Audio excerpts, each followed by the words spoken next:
가장 까다로운 요구 조건을 가진 수십억 원 단위의 회심 고객들이 해마다 알아서 더 많은 돈을 싸들고 찾아오는 비즈니스를 한번 상상해 보시죠. 와, 생각만 해도 엄청나네요. 모든 기업의 꿈 아닌가요? 그렇죠. 심지어 이 회사는 그 디지털 세계에서 물을 길어다 파는 수준의 압도적인 마진을 남기고 있습니다. 거의 무적의 질주를 하고 있다고 봐야겠네요. 맞습니다. 그런데 이 완벽해 보이는 기업의 운명이 저기 백악관 책상 위에서 이루어진 단 한 번의 서명으로 갑자기 브레이크가 걸렸다면 믿으시겠습니까? 아, 거시정책이라는 예상치 못한 암초를 만난 거군요. 네, 바로 그겁니다.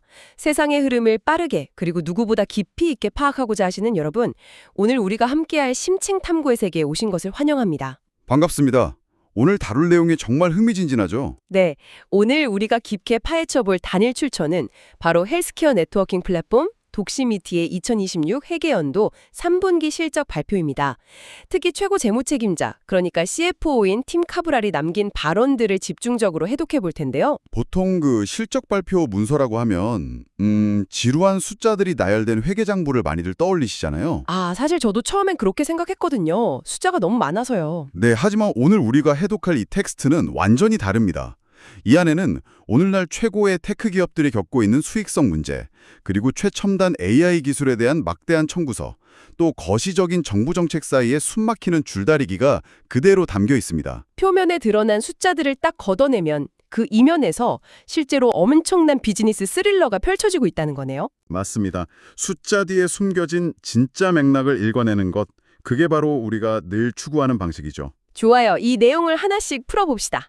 청취자 여러분께 지루한 회계 용어 대신 현장에 피 튀기는 인사이트를 전해드릴 것을 약속드립니다. 오늘 들으시는 이 독시미티의 사례는 그냥 단지 한 의료 플랫폼 회사의 분기 실적 이야기가 절대 아닙니다. 그럼 좀 더 거대한 흐름을 대변하고 있다는 뜻인가요? 네, 현재 실리콘밸리를 비롯한 전 세계 기술 기업들, 특히 이른바 그 AI 트렌드의 한가운데를 관통하고 있는 기업들이 현실 세계의 물리적 비용과 외부의 거시경제적 역붕을 어떻게 돌파해 나가는지를 보여주는 아주 완벽한 케이스 스터디입니다.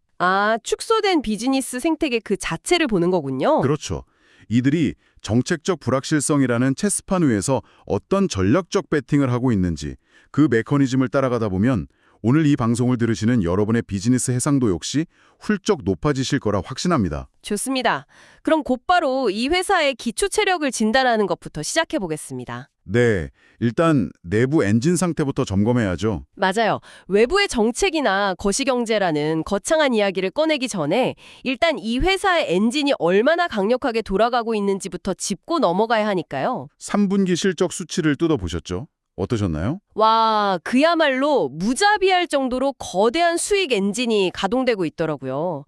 3분기 매출이 무려 1억 8,510만 달러를 기록했습니다. 1억 8천만 달러면 전년 동기 대비 10%나 증가한 수치네요. 네, 단순히 늘어난 게 아니라 회사 측에서 스스로 제시했던 낙관적인 가이드라인이 있었는데 그 최상단마저 가볍게 뚫어버린 결과입니다. 시장의 기대치를 완전히 압도해버린 거군요. 단순히 전체 매출 규모가 아니었어요. 그럼 어떤 부분에서 그렇게 놀라셨나요? 바로 그 고객 데이터에 숨어있는 디테일이었죠. 연간 50만 달러, 우리 돈으로 수억 원 이상을 이 플랫폼에 지불하는 이른바 메가 고객이 126개사에 달합니다. 126개사요? 전년 대비해서 얼마나 늘어난 건가요? 10%가 늘어났어요. 게다가 이 126개의 고객사가 독시미티 전체 매출의 84%를 견인하고 있습니다. 전체 매출의 84%를요? 와, 이거 정말 엄청난 비중이네요. 그러니까요. 저는 이들을 일종의 초격차, 최고급 클럽의 VIP 멤버들이라고 부르고 싶습니다. 이 엄청난 자본력으로 생태계 전체를 완전 하드캐리하고 있는 셈이죠. 아주 적절한 비유입니다. 완전히 핵심 소수에게 집중된 구조네요. 그런데 말이죠. 이 지점에서 제 머릿속에는 강한 의문과 경고 등이 동시에 켜졌습니다. 어떤 의문이 드셨나요? 아니, 전체 수익의 84%를 고작 126개라는 소수의 고객에게 완벽하게 의존하고 있다는 뜻이잖아요? 네, 숫자만 보면 충분히 그렇게 생각할 수 있죠. 이건 비즈니스 관점에서 보면 이 VIP들 중 단 몇 곳의 대형 제약사만 우리 이제 안 해! 하고 변심해서 계약을 끊어도 회사의 척추가 부러질 수 있는 치명적인 아킬레스건 아닌가요? 아주 예리하고 타당한 반론입니다. 일반적인 경영학 원론의 렌즈로 보면 소수 고객에 대한 매출 편중도가 이 정도로 높다는 건 극도로 위험한 줄타기라고 평가받거든요. 그렇죠. 리스크가 너무 한 곳에 집중되어 있으니까요. 맞습니다. 하지만 여기서 정말 흥미로운 지표 하나에 주목해야 합니다.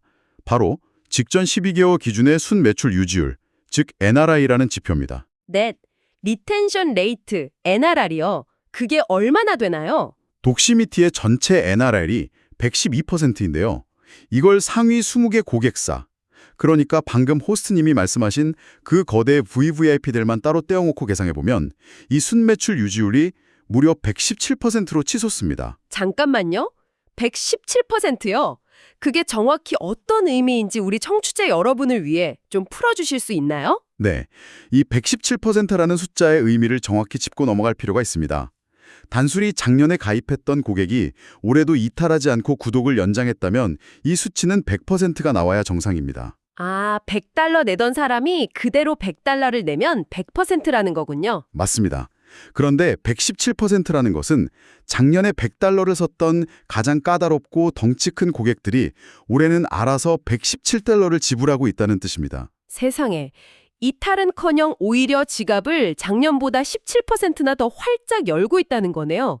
도대체 왜 이런 현상이 발생하는 거죠? 바로 그 왜라는 질문이 이 비즈니스 모델의 핵심입니다. 이 글로벌 대형 제약사나 의료기관들에게 독시미티는 언제든 끊을 수 있는 넷플릭스 같은 단순한 구독 서비스가 절대 아닙니다. 단순한 구독이 아니라면 그럼 어떤 의미를 가지는 건가요? 이들의 마케팅 프로세스, 의사들과 소통하는 핵심 채널, 심지어 내부의 비즈니스 운영 구조 자체에 독시미티의 플랫폼이 거의 혈관처럼 깊숙하게 통합되어 있다는 증거입니다. 아, 플랫폼이 고객의 시스템에 완전히 이식되었다는 뜻이군요. 네, 기업 간 거래, 즉 B2B 소프트웨어 시장에서 교체 비용이 극도로 높아져서 거의 대체가 불가능한 지경에 이르렀다는 뜻이죠. 교체 비용이 너무 비싸니까 뺄 수가 없다는 거네요. 맞아요. VVIP들이 떠날까봐 회사가 전전긍긍하는 게 아닙니다.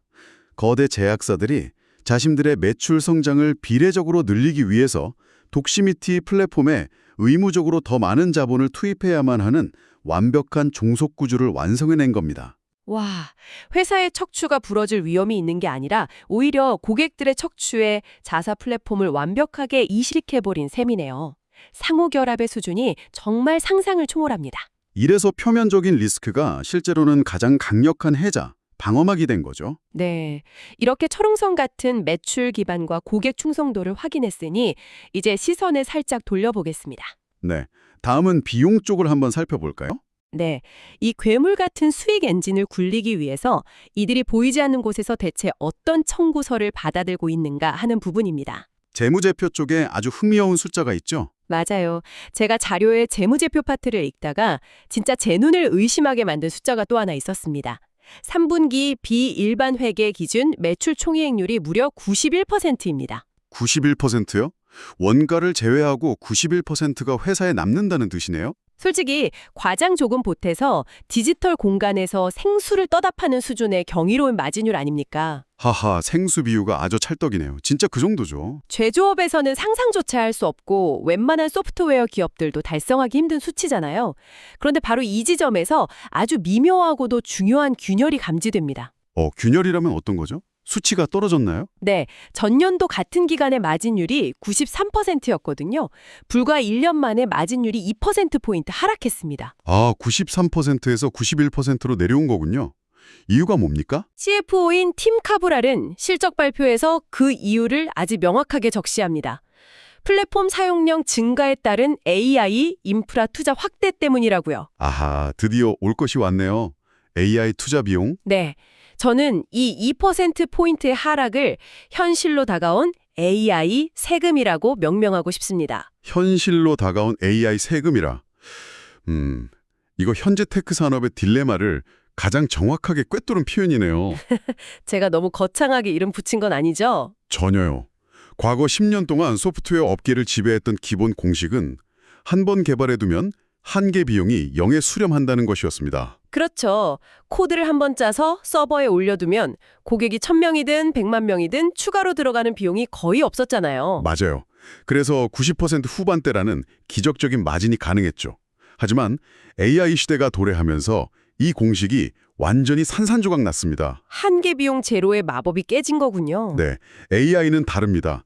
사용자가 플랫폼 내에서 AI 기반 기능을 한번 호출하고 질문을 던질 때마다 백그라운드에서는 막대한 양의 클라우드 컴퓨팅 파워와 GPU 연산이 물리적으로 돌아가야 하거든요. 즉 고객들이 플랫폼을 적극적으로 사랑하고 많이 사용하면 할수록 회사가 뒷단에서 물리적인 서버 회사에 지불해야 하는 전기요금과 컴퓨팅 비용도 덩달아 치솟는다는 뜻이군요. 정확합니다.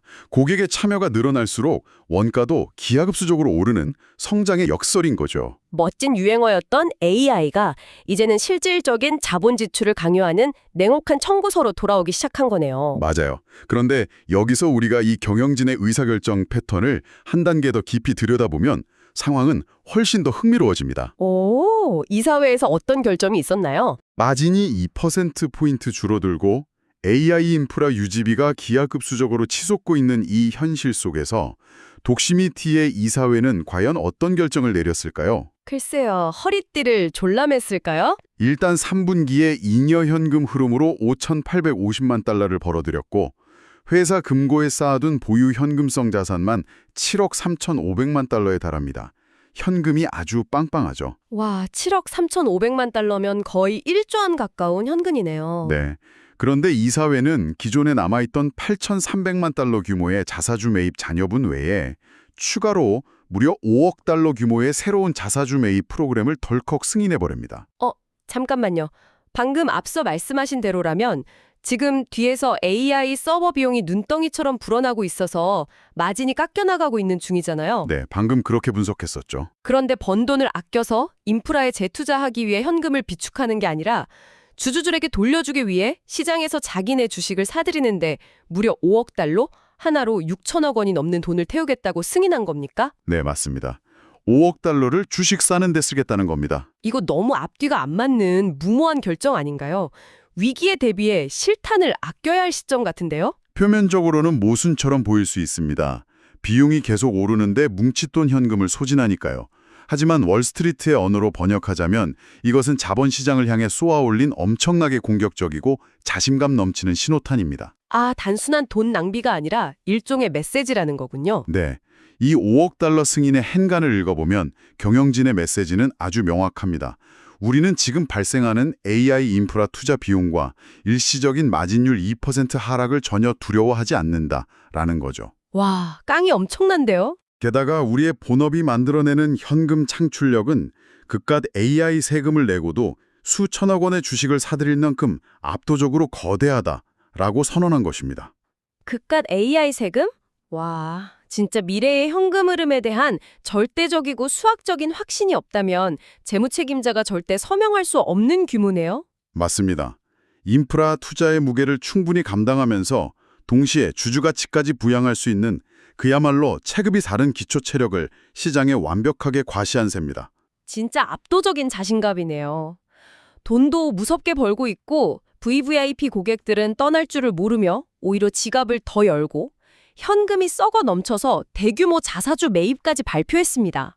여기까지는 완벽한 해피엔딩 스토리죠. 그렇죠. 내부적으로 보면 모든 것이 완벽하게 돌아가고 있잖아요.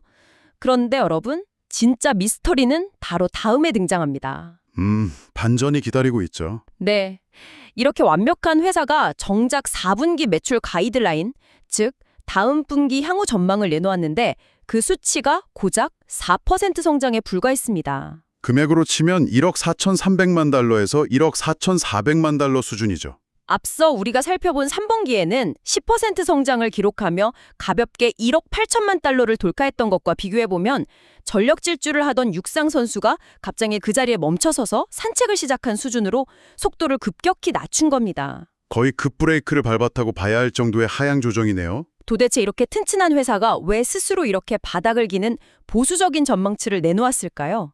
그 해답은 회사의 내부가 아니라 철저히 외부에 있었습니다. 드디어 거시경제와 정책 이야기가 나올 차례군요. 네, 오늘 방송을 들으신 여러분, 지금부터 거시적인 정부 정책의 나비 효과가 어떻게 일개 기업의 재무제표에 폭격을 가하는지 그 역학관계를 주의 깊게 들어보시기 바랍니다. 기업이 통제할 수 없는 외부 변수의 무서움을 보여주는 대물이죠. 출처에 따르면 12월 말에서 1월 초 사이에 아주 중대한 거시적 이벤트가 발생합니다.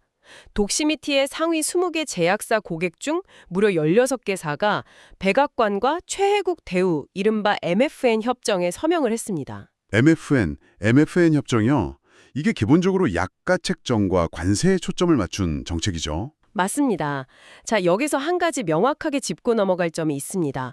우리는 지금 백악관의 약가 인하 정책이나 MFN 협정이 정치적으로나 윤리적으로 옳은지 그른지를 토론하려는 것이 절대 아닙니다. 네, 저희는 철저히 중립적인 입장에서 팩트만 전달하고 있습니다. 맞아요. 우리는 순수하게 비즈니스의 역학이라는 렌즈를 통해 이 최고 권력기관의 서명이라는 거시적 사건이 어떻게 거대 기업들의 예산 집행이라는 미시적 행위를 물리적으로 마비시키는지 그 건조한 사실관계만을 분석할 것입니다. 좋습니다. 비즈니스 임팩트에만 집중해보죠. 다시 돌아가서 이 정책이 발표되자마자 아주 기가 막힌 연쇄작용이 벌어집니다. 독시미티의 핵심 고객인 글로벌 제약사들의 내부 재무팀에서 일제히 비상벨이 울린 거죠. 난리가 났겠네요. 정책 하나의 회사의 마진 구조가 바뀔 수 있으니까요. 그러니까요. 잠깐, 이 백악관 정책이 내년도 우리 제품 가격 책정 모델에 어떤 충격을 줄지 아직 계산이 안 섰어. 불확실성이 거칠 때까지 마케팅이든 뭐든 모든 선택적 예산 집행을 당장 전면 동결해 라며 제약사들이 일제히 지갑을 닫아버린 겁니다. 원래 통장적인 대기업들의 사이클이라면 12월 말, 연말까지 내년도 연간 예산을 기한하고 도장을 쾅쾅 찍어서 대규모 계약을 맺어야 하잖아요. 네, 그게 일반적인 패턴이죠. 연말 예산 밀어내기. 그런데 이 정책적 불확실성 하나 때문에 그 수많은 계약들이 12월 31일 자정 직전에 모조리 멈춰버렸고 체결되었어야 할 계약들이 줄줄이 다음해 1분기, 즉 독시미티 기준으로는 4분기로 밀려나게 된 겁니다. 와, 제가 느끼기엔 회사가 아무리 뛰어난 AI 기술 혁신을 이루고 117%의 끈끈한 고객 충성도를 만들어내도 결국 국가의 거대한 규제와 정책이라는 펜대 앞에서는 그저 숨을 죽이고 비바람이 지나가기만을 기다려야 하는 개별 기업의 근원적인 한계가 고스란히 느껴지더군요. 그 심리적 압박감을 아주 정확하게 짚어내셨습니다.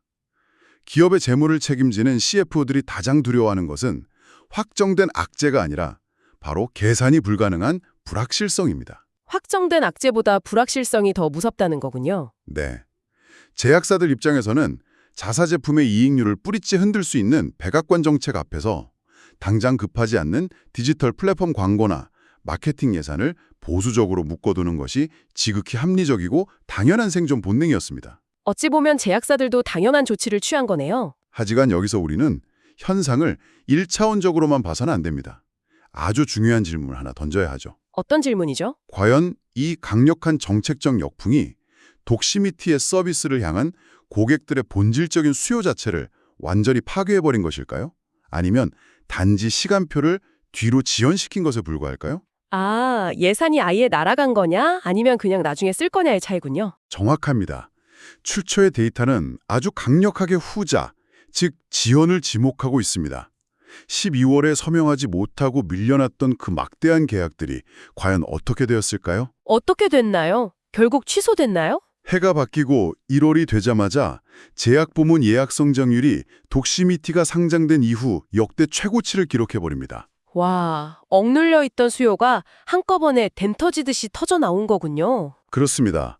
제약사들이 MFN 협정에 서명을 맞추고 나니 역설적으로 정책의 가이드라인이 이거구나 하고 불확실성이라는 짙은 안개가 완전히 걷힌 겁니다. 계산이 드디어 서기 시작한 거네요. 심리적 장벽의 터널을 빠져나오자마자 동결해 두었던 예산을 폭발적으로 쏟아낸 거죠. 거시경제의 심리적 요인이 어떻게 특정 기업의 4분기 실적 가이드라인이라는 물리적 숫자에 일시적인 타격을 주고 또 그것이 어떤 속도로 다시 회복되는지를 실시간으로 관찰할 수 있는 아주 귀중한 교과서적인 사례라고 봅니다. 와, 여기서부터 비즈니스의 묘미가 폭발하네요. 수요가 파괴된 게 아니라 단순히 지연된 것이라면 저는 이 상황을 아주 강하게 압축된 스프링에 비유하고 싶습니다. 압축된 스프링, 확 와닿는 표현입니다. 무거운 바위로 꾹 눌려놓은 스프링은 언젠가 바위가 치워지는 순간 원래보다 훨씬 더 강한 탄성으로 튀어오르기 마련이니까요. 독시미티의 경영진도 이 역학을 아주 정확히 꿰뚫어보고 있습니다. 그래서 향후 전망을 어떻게 내놓았나요? 그래서 다음 회계연도인 2026년 간력년도 전체를 바라볼 때는 매우 낙관적이고 공격적인 전망을 숨기지 않습니다. 초반에는 정책 여파로 출발이 좀 더 더디게 보였지만 결국 사전에 지평되지 못하고 제약사들의 금고에 빵빵하게 남아있는 그 잉여 예산들이 올해 하반기, 이른바 추가 판매, 즉 업셀 시즌에 대거 집중적으로 투입될 확률이 매우 높다고 계산한 겁니다. 스프링이 튀어오르는 시점을 하반기로 본 거군요. 그런데 여러분, 제가 이 출처를 분석하면서 무릎을 탁 친 정말로 소름 돋는 전략적 포인트가 하나 있습니다. 오, 어떤 포인트인가요? 이 압축된 스프링이 튀어오르는 그 타이밍, 즉 불확실성이 제거되고 제약사들의 지갑이 다시 찰칵하고 열리는 바로 그 절묘한 순간에 맞춰서 독시미티가 아주 매력적인 신무기를 시장에 툭 던진다는 겁니다.